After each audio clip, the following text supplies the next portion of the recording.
18 minutes past 5. Time flies. KT, CEO of Port Adelaide, is sitting next to Bicks.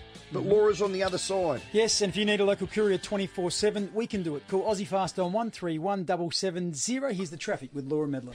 Thanks, Bix. There's been a smash in Queenstown on Port Road at Tapley's Hill Road. The breakdown in Wingfield on the Salisbury Highway near the north-south motorway is still causing some congestion. Speeds are reduced to 40 k's in Kent Town on Decaturville Terrace at the Britannia roundabout for the Superloop 500 setup. Heavy delays on the north-south motorway from Regency Road to the Port River Expressway for northbound traffic, and busy for eastbound traffic on Sir Donald Bradman Drive from Airport Road to Marion Road. From the Fringe to the festival, street racing to the street party, there's something for everyone in the city. Visit cityofadelaide.com.au/summer to find out what's on. Thank you very much, Laura. As Rowey mentioned, we've got the CEO of the Port Adelaide Footy Club, Keith Thomas. We thank him for his time. Keith, welcome to the show. Thank you, guys. It's great to be back. Have you lost weight? I've lost a little bit of weight. You look good. Did you lose your gallbladder before Christmas? And thanks for noticing that I've stripped down. I have seen that. I heard you're going to run that bloody marathon again. I like that. Love to. Good. Big announcement today. We must digress. Sorry, Kathy. With the announcement, there's been, I guess, some pushback from the members. How do you think it's been received, and what's the message you want to get out there to your supporters? It's been a really big issue, for our members, and I think the talk about co-captaincy has been around in the media for a few weeks, maybe a little longer even, as we've taken our time to go through the process, and I think that was always designed. We're always designed to do that. But so we've heard loud and clear that the traditional end of our membership, which is large, are really not keen on the idea, or haven't been keen on it. And the difficulty is we haven't really been able to counter the argument or talk about the pros and cons because we hadn't made a decision. So look, we're under no illusion. We know that this it's going to take a little while for our people to feel comfortable. But I think today is a really big step. When you see Tommy Jonas and Ollie Wines representing the club as just great Port Adelaide people, you get a sense that it's going to be okay. You'd have to, or I would have to think, looking in, the argument must have been compelling for you to go down this path. Yeah, maybe the best way to explain it is the process that we went through. We actually started at the moment that Travis stepped down last year, and we identified a group of emerging leaders at the footy club and really assigned tasks for them all throughout the summer period at our camp and whatever. And it was all about putting them in situations where they could express their leadership capabilities. And so that process has been going on. In addition to that, you do a lot of talking and a lot of canvassing of opinion and idea, amongst the playing group. And the final step is once the footy program has a sense of where it's going, they bring a recommendation to the footy committee. And at that point, I get an opportunity, and the footy committee gets an opportunity to put the full club perspective in, to the footy part. And that's where the member sentiment, the idea of tradition, is it the right, is two better than one? All of those questions are asked, and they take that away and consider it. And then the final thing I said to Kenny was, mate, if this is a 50-50 call, my sense of it is we shouldn't do it because, there is a significant impact. There's going to be an impact on this. And we value what our members think and feel about it. He came back and he said, we hear that, we understand it, we respect it, but emphatically this is for the football team right now in this moment. This is clearly the best proposition for us. And at that moment, we backed it in, and there was no doubt about it. Well, Ken's not born and bred Port Adelaide. None of the coaches in there are. Most of the players aren't. Even most of your executive aren't. But if there is a born and bred part and traditionalist that represent, if you like, your supporters, is your board. Yeah. Did your board push back, or was that unanimous? Unanimous. Okay. We actually went to we had this weird timing issue where we had a footy committee and an election inside the early January, and so we actually were going to consider it formally by the board. There was a change at the board level. Gavin and Darren Cale came in, so we pulled it out. We enabled them to get involved in the process and get right up to speed and hear the arguments. Two really both ways. Traditional port men. And I think that's really important because it's such a big call that we wanted to make sure every stakeholder was canvassed. And in the end, the people who are closest to the players and to the needs of this group are the players and coaches themselves. And I think that if you're talking about the best structure to enable us to win and be successful, you've got to listen to the people who are closest to it. Here's one, Keith, that's addressed personally to you. It says, "Hi, Keith. I'm so sad. My club, the club that I've known and supported for 60 years, died today. History and tradition ignored, cast aside. We are now just another Adelaide franchise. It brings me to tears. My heart is broken. I'm not sure if I'll ever have the passion going forward that I have had all my life. I will certainly be strongly considering not renewing my membership again.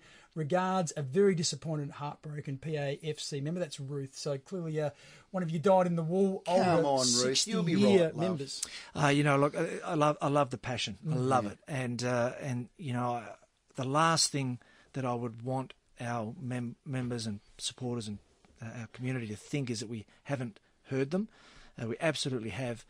What it says to me, though, is, and I hope we're conveying this message, is despite how passionate this issue is for a lot of people, when we applied the criteria, is this the best structure to win games of footy in 2019?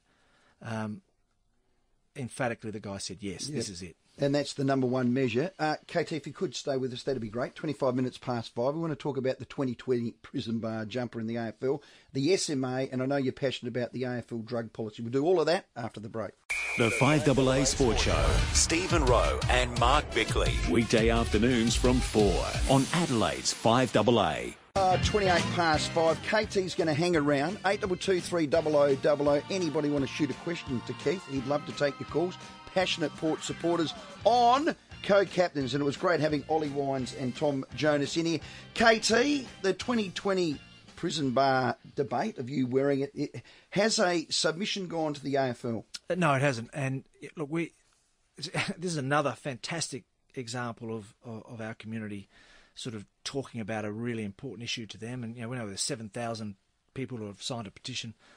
Look, we're preparing for 2020. It's our 150th year. It's going to be a big celebration. Massive. Clearly, the prison bar Guernsey, in some form or another, will feature. It's because it's just absolutely symbolic with the footy club. We're not sure exactly what that looks like at the moment. We will go to the AFL at some point with all of our plans. But if I'd say something to our members, look forward to next year. It's going to be it's going to be a really fantastic celebration of what the club has been and what it will be. We're going to take the opportunity to do both. I think it's going to be fantastic. Excellent. KT's going to stay with us. We've got the FIVEaa News, Bicks. Jenny will get you, Ray, and all the callers. Keep the text, the Mile End Office Furniture text line going. It is, and they're all positive now that we've had Ollie and Tommy in. And I knew that would happen, Bicks. Yeah, I knew it. That's why I should have won the damn jury. You weren't able to do it. The FIVEaa Sports Show. Stephen Rowe and Mark Bickley. Weekday afternoons from 4 on Adelaide's FIVEaa. 5:32. We'll get to Jenny and Lloyd. Keithy Thomas is in here fielding your questions and ours. We've got our Superloop Adelaide 500 4-day passes to give away. We've got the Harlem Globetrotter tickets to give away. Still the Seafood on Parade, $150 voucher to give away. And our Barrow Hotel Group last shout. Bicks, this last half hour is going to be brutal. It is indeed. Thank you to Keith Thomas. He's hung around. And of course, there are a couple of pressing issues. One is in regards to the SMA. Now, you made a submission to the parliamentary inquiry where you raised a few concerns. What were they? Yeah, well, it came out of nowhere, really. So the whole idea of a hotel was news to us. We didn't have any visibility on it, and then the idea of an inquiry came through, and they sent through a whole range of things that they were going to explore. And one of the questions really was about the governance. How is the Oval model working for the two clubs? Where does all the money go? And what's the governance like? And we just thought it was an opportunity to talk about this the issue that's been on our mind since the whole Adelaide Oval deal was done, which was neither Port or Adelaide are represented independently on the board. It's the SANFL, and that when the deal was first done, the SANFL owned both licences, and that made sense, and we accepted that. That has changed, and so we just thought maybe this is an opportunity. I don't think the inquiry is actually looking for this outcome, but we just thought it was an opportunity to ask the question. Is that enough to actually reconsider how it looks? But in regards to the hotel issue, for us, it's purely a matter of visibility. What impact will it have on us? Have they considered that? What if it goes well? What if it doesn't go well? We'd be interested in those sort of questions, and we go in on March the 12th, to represent ourselves, and we'll see what happens. Great work. Congratulations today from Happy Valley. You've won the Superloop Adelaide 500 tickets. They're all yours. That's a 4-day pass. You've got 2 of those. Jenny, thank you for being so patient from Elizabeth Downs. Here's Keith Thomas. Hi, Keith. Hello, Jenny. Hi. Look, I'm a very passionate Port supporter. What I'm really wanting to know is, we're being told that this is going to benefit the team having co-captains. What's the team lacking, and what are the benefits?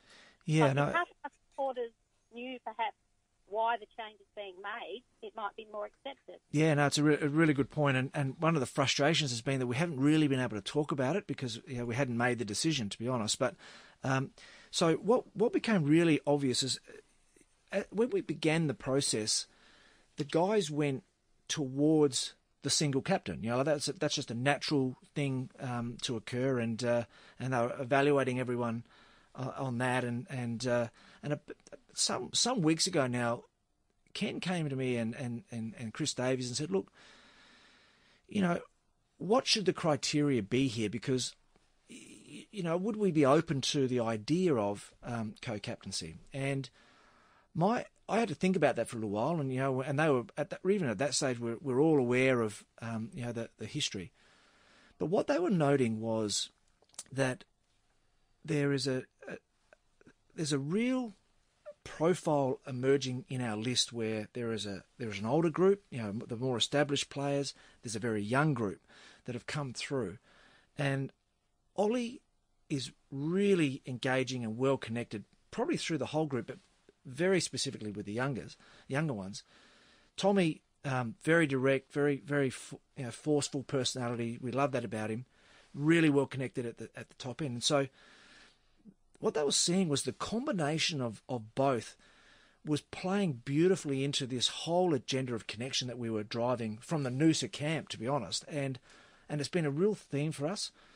So they really wanted to know early days, is it something we can even consider? Because this is emerging.